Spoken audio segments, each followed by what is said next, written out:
ETF index mutual funds నేర్చుకుని stock మార్కెట్లో రాణించాలనుకుంటున్నారా? వెంటనే ఈ నెంబర్కి కాల్ చేయండి. నమస్తే రేవంత్.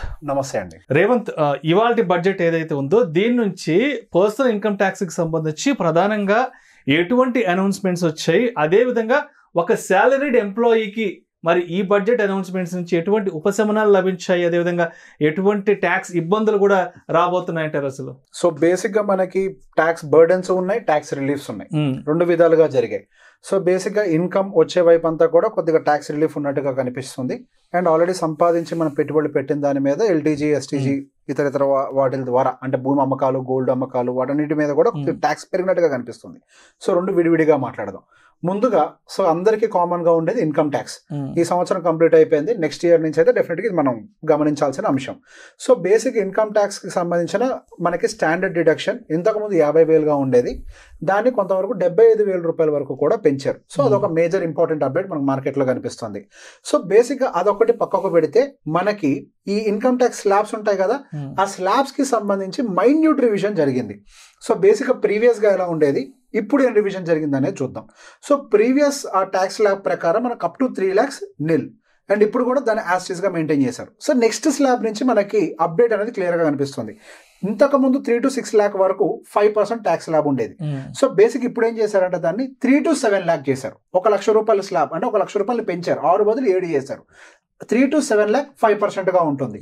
సేమ్ ఆ లక్ష అన్ని స్లాబ్స్ కి అప్లై అవుతూ వెళ్ళింది. So 3 to 7 lakh 5%, 7 to 10 lakh 10%, and 10 to 12 lakh 15%. So basic గా మనకి ఇక్కడ వరకు కూడా కొన్ని మార్పులు జరిగాయి. And again 12 to 15 lakh previous గాను మనకి 20% గా ఉంది. ఇప్పుడు కూడా 12 to 15 lakh స్లాబ్ అనేది ఇప్పుడు కూడా 20% గానే ఉంది. And 15 lakhs and above 30% previous గా ఉంది. ఇప్పుడు కూడా 15 lakhs అండ్ అబౌవ్ మనకి ఇప్పుడు కూడా సేమ్ గా ఉంది. సో బేసిక్ గా జరిగిన స్లాబ్ చేంజెస్ అంతా కూడా మనకి ఈ 3 lakhs రూపీస్ నుంచి 12 lakhs రూపీస్ వరకు స్లాబ్ వరకు ఉన్న వాళ్ళకి కరెక్ట్ గా చెప్పాలి అని అంటే మనకి 3 to 10 lakh ప్రీవియస్ గా 9 to 12 lakh 15% ఉంది. ఇప్పుడు దాన్ని ఏం చేశారు అని అంటే 10 to 12 lakhs చేశారు, 1 లక్ష రూపాయలు పెంచారు అంతే.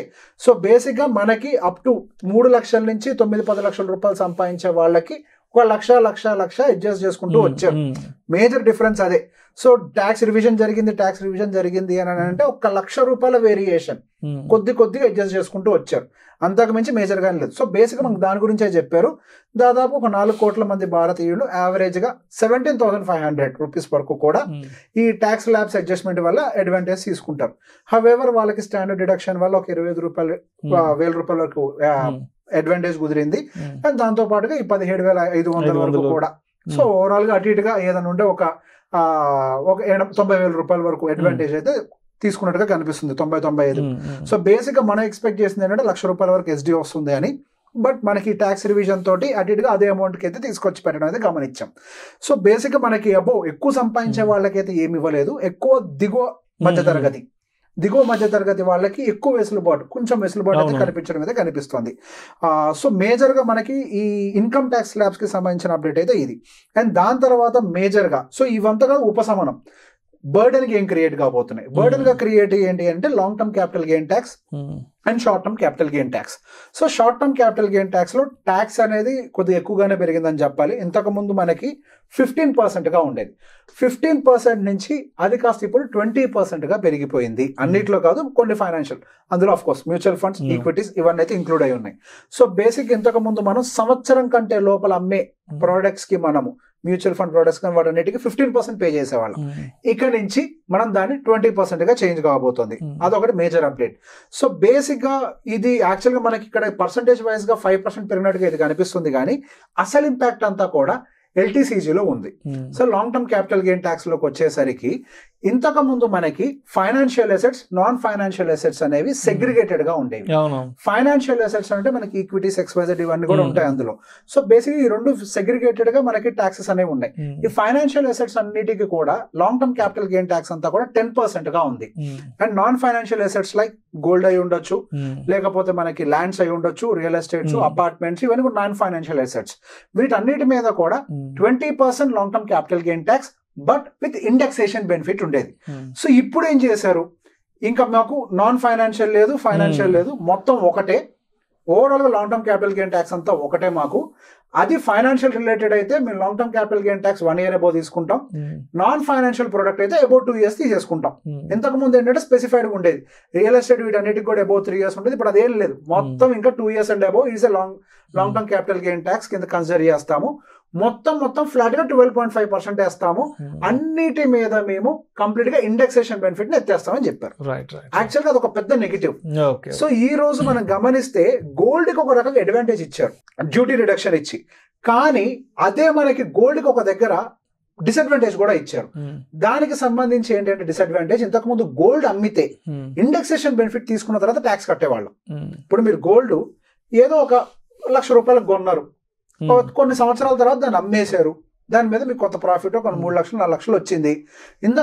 యాక్చువల్గా దానికి ఏం జరిగేదంటే ఇండెక్సేషన్ బెనిఫిట్ తీసుకున్న తర్వాత మిగతా అమౌంట్ గా ట్యాక్స్ కట్టేవాళ్ళు. ఇప్పుడు అదంతా లేదు, మీరు మొత్తం ఫ్లాట్ గా 12.5% పే చేయాల్సిందే అని చెప్పి గోల్డ్ కొట్టేశారు. యాక్చువల్గా న్యూస్ ప్లాట్ఫామ్స్ అన్ని గమనించినప్పుడు గోల్డ్ కి తగ్గించారు అని చూశారు. కానీ గోల్డ్ వ్యాపారం చేశాడు కదా, వాడికి మంచిదే, వాడికి బిజినెస్ పెరుగుద్ది. కానీ వినియోగదారుడుగా మనకి కొన్న తర్వాత మళ్ళీ ఎప్పుడైనా అమ్మినా దాన్ని ఏమైనా ఎక్స్చేంజ్ చేసినా మనకి ఈ ఇండెక్సేషన్ బెనిఫిట్ లేకపోవటం వల్ల మనం ఫ్లాట్ ట్యాక్స్ పే చేయడానికి అవకాశం కనిపించింది. ఇంకొకటి రియల్ ఎస్టేట్. యాక్చువల్గా రియల్ ఎస్టేట్ ఒక్కటే అందరికి క్లియర్ గా అర్థమైంది, ఇండెక్సేషన్ తీసేశారు, రియల్ ఎస్టేట్ మీద బర్డన్ పడుద్ది. అందుకే ఇవాళ స్టాక్ మార్కెట్ లో గమనిస్తే టోటల్ రియాలిటీ సెక్టర్ 2.5% పడిపోయింది. సో బేసిక్ నాకు అదే అర్థమైంది, ఓకే గోల్డ్ కు సంబంధించి ఒక్క పాయింటే అర్థమైంది, ఏదో ట్యాక్స్ డిడక్షన్ ఇచ్చారని. కానీ ఇక్కడ ఇండెక్సేషన్ తీసింది ఎవరు గమనించట్లే. ఇక్కడ ఇండెక్సేషన్ పోవటం వల్ల అదొక మేజర్ డిసడ్వాంటేజ్. ఇప్పుడు చిన్న చేతిగా మనం ఏదో కొన్ని గ్రాములు అమ్ముకుంటే సమస్య కాదు, కొద్దిగా డబ్బులు ఉన్న వాళ్ళు పెద్ద ఎత్తున అమ్మేటప్పుడు ఆ ఇండెక్సేషన్ తీయడం వల్ల హ్యూజ్ డిఫరెన్స్. ల్యాండ్ విషయంలో కూడా ఇప్పుడు అదే జరిగింది. అటు గోల్డ్, ల్యాండ్ ఇవన్నీ కూడా మనకి నాన్ ఫైనాన్షియల్ అసెట్స్. మనం గమనిస్తే all non financial assets are now at 12.5 with removed all the indexation benefit. So basic గా మనకి ఇటువైపు రాబోతున్నటువంటి బర్డెన్ అనేది చాలా ఎక్కువగా ఉండబోతుంది. లాంగ్ టర్మ్ లో మనం గెయిన్ చేస్తాం కదా. సో ఇప్పటి వరకు మన భారతదేశం అంతా కూడా భూమి మీద ఆధారపడింది ఇన్వెస్ట్మెంట్స్ పరంగా. గోల్డ్ భారతీయులు ఎక్కడ పెట్టుబడి పెడతారయ్యా అంటే 2, ఒకటి భూమి 2 బంగారం. ఆ రెండింటి మీద ఇప్పుడు ఇండెక్సేషన్ తీసింది. ఇప్పటి వరకు భారతీయులకి భూమి కొన్ని అమ్మిన తర్వాత ఎక్కువ ట్యాక్సులు కట్టలేదు కాబట్టి ట్యాక్స్ బర్డెన్ అంటే ఇప్పుడు దాకా తెలియలే, ఇప్పుడు తెలుస్తుంది. ఎందుకు? ఇప్పుడు ఇండెక్సేషన్ లేదు. మీరు 10 లక్షల భూమి కొన్నారు, మీరు అమ్మేటప్పుడు మంచిగా పెంచుకొని 10 కోట్లకు అమ్మబోతున్నారు 20-30 సంవత్సరాల తర్వాత. మీరు ఈ 9 కోట్లకే, ఈ 9,90,00,000 మొత్తం ట్యాక్స్ పే చేస్తారు ఇప్పుడు. ఇంతకు ముందు ఆ పరిస్థితులు లేవు. ఇండెక్సేషన్ వల్ల ఏం జరిగింది అని అంటే కొన్ని ప్లేసెస్ లో అసలు రూపాయి కూడా ట్యాక్స్ కట్టని సిచ్యువేషన్స్ ఉన్నాయి. అంతటి అడ్వాంటేజ్ ఉండదు ఇప్పటి వరకు ఇండెక్సేషన్ వల్ల. ఇప్పుడు ఇండెక్సేషన్ తీశారు. ఇండెక్సేషన్ అనేది చాలా కీ రోల్ ప్లే చేసింది ట్యాక్సెస్ విషయంలో. భూమి కొని అమ్మటం మధ్యలో జరిగే ట్రాన్సాక్షన్ లో ఇండెక్సేషన్ ఇప్పుడు దాకా అందరికీ ఉపయోగపడ్డది. ఇప్పుడు అవి పక్కకు పెట్టండి, ఇప్పుడు ప్రతి ఒక్కళ్ళు అపార్ట్మెంట్ కానీ లేదా మీరు ఒక రెసిడెన్షియల్ ప్రాపర్టీ కానీ ఏ ప్రాపర్టీ అయినా కానివ్వండి, non physical asset you have to pay tax. ఇప్పుడు దాకా నాకు తెలిసి బంగారం మీద ఎవరు ట్యాక్స్ కట్టుండ్రు. ఎందుకంటే బంగారం స్టాండర్డ్ గా పెరిగితే 7, 8, 9 అంతే, అంతకు మించి పెరిగేది కాదు. ఇన్ఫ్లేషన్ కూడా అంతే ఉండేది. ఇండెక్సేషన్ సరిపోయింది. భూములకు కూడా అంతే చూపించారు ఇప్పటిదాకా. ఇండెక్సేషన్ సరిపోయింది. ఇప్పుడు కనిపిస్తుంది అసలు ఇంపాక్ట్ అంతా ఇందులో. యాక్చువల్ గా నా ఓవరాల్ వ్యూ చెప్తుంది దీని మీద. ట్యాక్సెస్ పరంగా ఒక బిస్కెట్ వేసుకోవడానికి ముందు చేశారు, మీకు ఎంత లాభం ఇచ్చారు? 1,00,000. ఓకే, ఓవరాల్ ట్యాక్స్ మీద మీకు వచ్చే బెనిఫిట్ ఎంత వచ్చింది? పాతది ఆల్రెడీ 50,000 ఉంది. ఇప్పుడు కొత్తగా మీకు ఇచ్చిన బెనిఫిట్ ఏంటి? ఒక 17,500 రూపాయలు ప్లస్ ఒక 25,000 రూపాయలు. గట్టిగా చెప్పాలంటే 40,000 రూపాయలు కూడా ఇలా 37,000 ఇచ్చారు బెనిఫిట్. ఫర్ ఎగ్జాంపుల్ మీకు మ్యూచువల్ ఫండ్స్ లో 10 లక్షల ప్రాఫిట్ ఉంది, 2.5% పెంచేశారు. గుంజేశారుగా 10 లక్షల ప్రాఫిట్ చెప్తున్నా చిన్నదానికి. ఎన్ని కోట్ల పెట్టుబడి ఉంది ఇప్పుడు మన దగ్గర? లక్షల కోట్ల పెట్టుబడి, లక్షల కోట్ల క్యాపిటల్ గెయిన్స్ ఉన్నాయి. బిస్కెట్ వేసి కొండలు గుంజేశారు. సో మొత్తానికి నెప్పి తెలియకుండా లాగేస్తున్నారు, గుంజేశారు. మీకు కనిపించట్లేదు, 2.5 అనుకుంటున్నారు. 2.5 ఇస్ హ్యూజ్. అవును సార్, 1,00,000కి 2,500,000, 10 లక్షలకి, కోటికి ప్రాఫిట్ ఎంత ఉంటే అంత. చాలా మంది క్లయింట్స్ నాకు తెలుసు, మా క్లయింట్స్ ఉంటారు కోట్ల ప్రాఫిట్ లో ఉన్నోళ్ళు. ఒకసారి వాళ్ళు అమ్మితే 2.5% పెరిగింది అనుకోండి, కోటికి 2.5 లక్షలు పెరిగింది వాళ్ళకి. మీకు ఇచ్చిన బెనిఫిట్ ఏమో 37,000. అర్థమైందా? ఇప్పుడు పర్సనల్ ట్యాక్స్ కి ఇక్కడికి ఏం జరిగిందో ఇవి మేజర్ గా. అండ్ నెక్స్ట్ స్టాంప్ డ్యూటీకి సంబంధించి ఒక అప్డేట్ ఉంది. స్టాంప్ డ్యూటీకి సంబంధించి రివిజన్స్ చేస్తాం, దాన్ని పెంచాలి. కాకపోతే అది స్టేట్ డిపార్ట్మెంట్స్ తో మాట్లాడాలని అనుకుంటున్నారు. స్టేట్ గవర్నమెంట్స్ తో మాట్లాడిన తర్వాత దాని మీద ఒక నిర్ణయం తీసుకోబోతున్నారు. ఉమెన్ రిలేటెడ్ గా అయితే ఏదో కొంచెం ఎగ్జామ్షన్స్ తగ్గించే ప్రయత్నం చేస్తామంటున్నారు. దానికి సంబంధించి అప్డేట్ క్లియర్ గా లేదు, because they have to discuss with the state governments. అదొకటి. నెక్స్ట్ STT స్టాక్ మార్కెట్స్ కూడా ఇవాళ దానికి మేజర్ గా రియాక్ట్ అయ్యాయి. సో మనకి సెక్యూరిటీ ట్రాన్సాక్షన్ ఛార్జెస్ పర్టికులర్ గా FNO సెగ్మెంట్ లోనే పెంచబోతున్నారు. సో బేసిక్ ఆప్షన్స్ కి వచ్చేసరికి ప్రీవియస్ గా 0.0625% గా ఉండేది, దాన్ని 0.1% కి తీసుకొచ్చారు. అదే ఫ్యూచర్స్ కి అయితే 0.0125% గా ఉండేది, దాన్ని 0.02% కి అయితే తీసుకొచ్చారు. ఒక మేజర్ 50% జంప్ అయితే వచ్చింది. సో STT వల్ల ఇప్పటి వరకు ఆల్రెడీ ప్రభుత్వం ప్రతి సంవత్సరం అయితే 25,000 కోట్లు సంపాదిస్తుంది. ఇక్కడ నుంచి దాదాపు 40 నుంచి 50,000 కోట్లు సంపాదిస్తుంది. సో ఇంకొక వైపు నుంచి ఇన్కమ్, సో గవర్నమెంట్ ఇన్కమ్ పెంచే పనులన్నీ కూడా అన్ని చేయగలిగినవి చేసింది. సో బేసిక్ గా మనకి STT ఇవన్నీ కూడా మేజర్ గా పెరిగినాయి.